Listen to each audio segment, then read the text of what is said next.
puas hati, Alhamdulillah. Tapi kita belum jumpa dia face to face, tak tahu macam mana tengok. Tapi so far okey.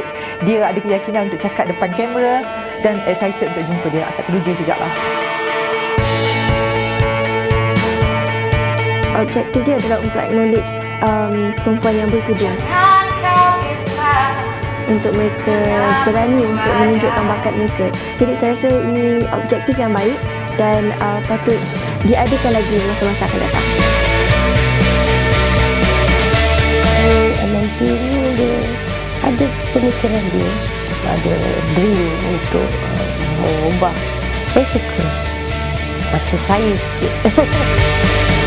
Bagi saya bukan senang untuk dapat peluang keemasan macam ni untuk kecapi impian saya sendiri. Tapi kali ini saya cuba beranikan diri.